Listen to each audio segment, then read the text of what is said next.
Bonjour à vous tous et vous toutes qui me suivez sur YouTube. Aujourd'hui, comme je l'avais annoncé la semaine dernière, je vous fais une vidéo de mes Camponotus circuleanus, la petite fondation que j'avais reçue fin janvier d'Allemagne. J'avais fait une vidéo le 30 novembre, le 30 janvier, n'importe quoi, le 30 janvier sur la présentation rapide de cette espèce de fourmi Camponotus, donc c'est l'Herculeanus comme je disais. Et là en fait je voulais vous faire un petit suivi parce que elle s'est bien développée. Si vous vous rappelez bien, au mois de janvier, lors de la première vidéo, j'avais l'agine qu'on peut voir actuellement ici. Voilà, j'avais l'agine et seulement 5 ouvrières. Donc là, nous sommes maintenant le 1er mars, soit un mois environ après la première vidéo. Et comme vous pouvez le constater, eh bien, la plupart des cocons ont donné naissance à de nouvelles ouvrières, si bien que aujourd'hui, je suis rendu à 14 ouvrières et l'agine. Voilà, donc les naissances se sont principalement étalées la semaine dernière, en fin de semaine dernière, mais également en tout début de semaine, c'est-à-dire hier, avant-hier lundi, et j'en ai eu une également hier mardi. Voilà. Aujourd'hui, théoriquement, pas de naissance de prévu, puisqu'on peut voir que les cocons sont de couleur un peu jaunâtre. Or, lorsque la naissance est proche, le cocon devient foncé, gris foncé, à la limite noir. Voilà, donc un petit tour de cette fondation pardon, qui s'est bien développée. Comme vous pouvez le constater, voilà. Donc elles sont en train de mettre en fait leurs détritus dans une des galeries. Alors j'espère qu'elles vont les sortir quand elles seront plus nombreuses parce que sinon ça va monopoliser un endroit du module d'élevage pour pas grand chose en fait. Donc j'aimerais bien qu'elles les mettent dans l'aire de chasse, que je puisse les récupérer et les enlever de leur module. Voilà, donc on voit la gine là, qui est totalement noire, hein, qui se déplace. Donc hier, elles ont eu un grillon que j'avais congelé, enfin que j'avais eu vivant, que j'avais acheté sur Paris, là, j'en ai acheté plusieurs, et je les ai congelés. Donc hier, j'aurais donné un grillon congelé, elles ont bien aimé. Elles ont passé l'après-midi dessus à le décortiquer, à le manger. La gine s'y est mise également avec ses grosses mandibules. J'ai l'impression qu'elle a bien aidé à la découpe de ce grillon. Et là, aujourd'hui, on peut voir qu'il ne reste pas grand-chose du grillon. Voilà.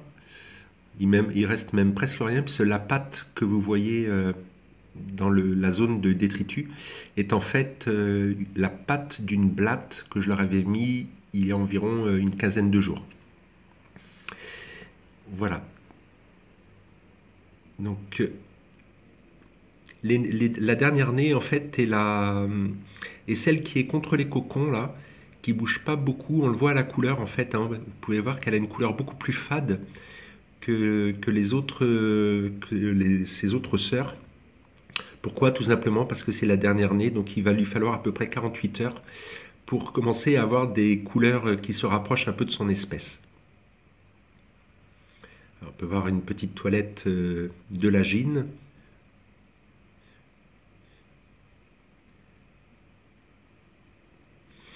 Donc on a encore des cocons qui devraient éclore, hein. Je dois en avoir 5 ou 6 je crois.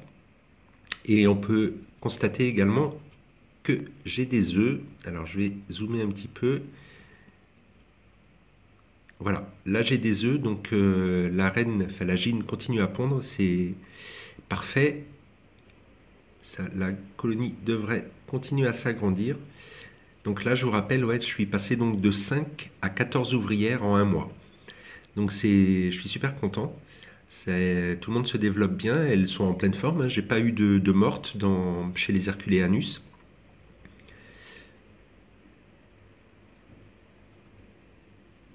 Là, je sais pas ce qu'elles sont en train de mâchouiller là, mais elles ont trouvé un truc. Voilà. Sinon, donc, dans l'aire de chasse, Elles ont actuellement, alors attendez, qu'est-ce que c'est ça? De l'eau sucrée, de l'eau minérale sucrée avec que du miel et je crois que c'est tout. J'ai pas dû mettre de sirop d'érable dedans. Là, c'est un petit peu, les vitres sont pas très nettes en fait parce qu'il y a l'anti-évasion de contact qui semble ne pas faire grand chose puisque régulièrement elles ont la tête en bas là, elles font de l'acrobatie par moment et elles ne glissent pas donc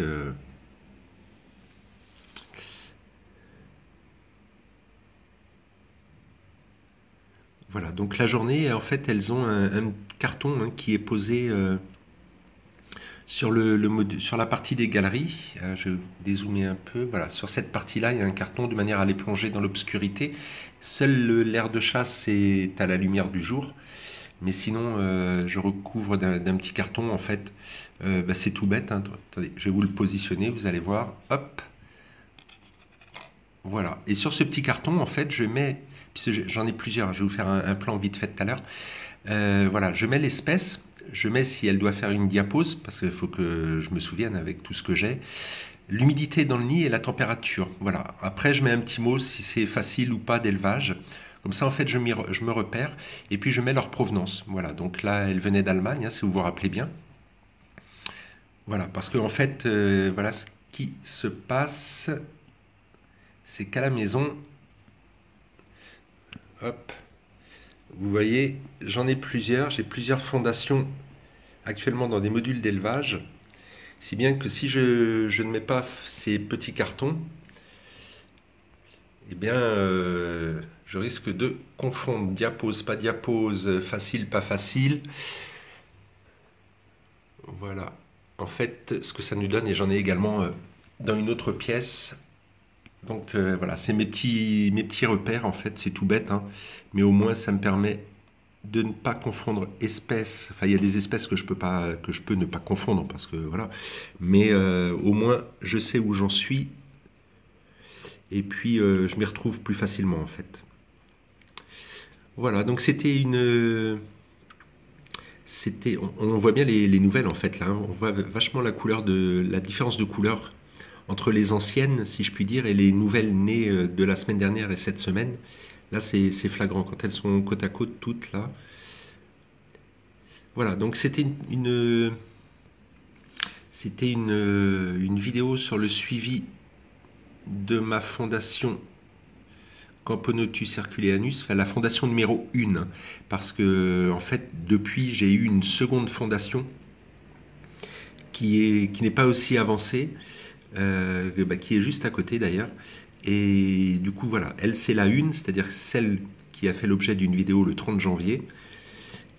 Et là, c'était donc le suivi de cette fondation. Voilà, sinon aujourd'hui, alors je vais faire un petit peu de pub, mais je pense qu'il le mérite. Aujourd'hui, en fait, j'ai reçu, je vais vous montrer rapidement, hop. Aujourd'hui, j'ai reçu une fondation, il y a 1 heure à peu près, de Camponotus nicobarensis. Alors là, ce sont vraiment les toutes premières images. Elles viennent d'arriver il y a 1 heure. Je les ai mis dans le module de fondation directement en leur donnant à manger. Donc la même chose que les Dolendus, hein, un liquide sucré en fait.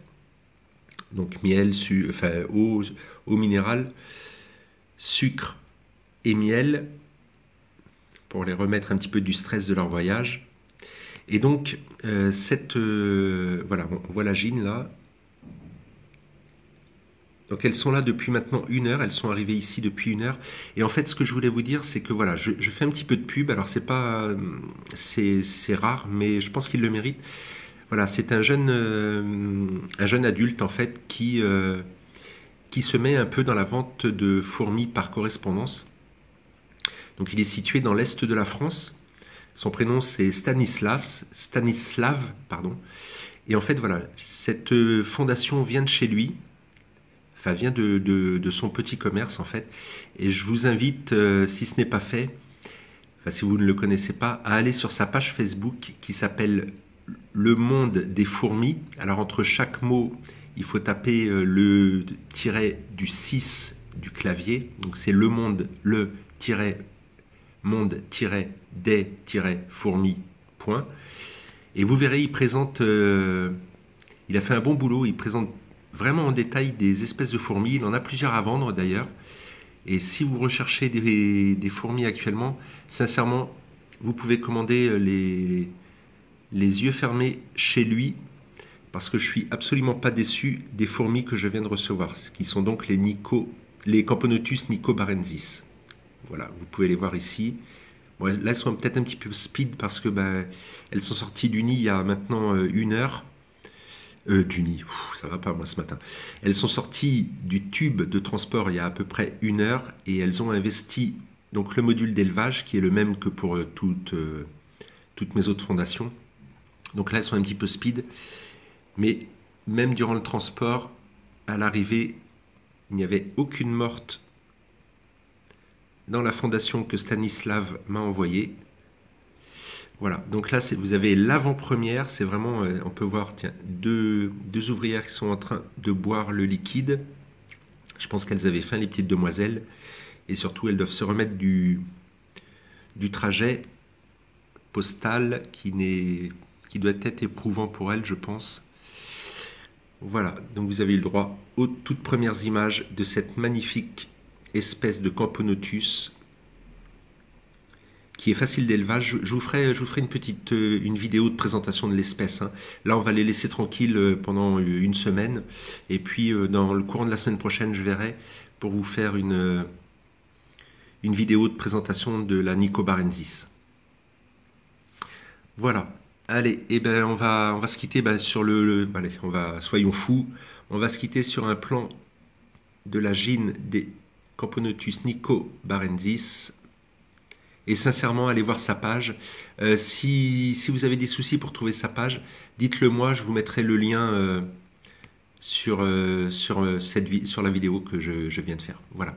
Allez, je vous souhaite à tous un bon après-midi, à tous et à toutes, un bon après-midi, et merci encore de me suivre.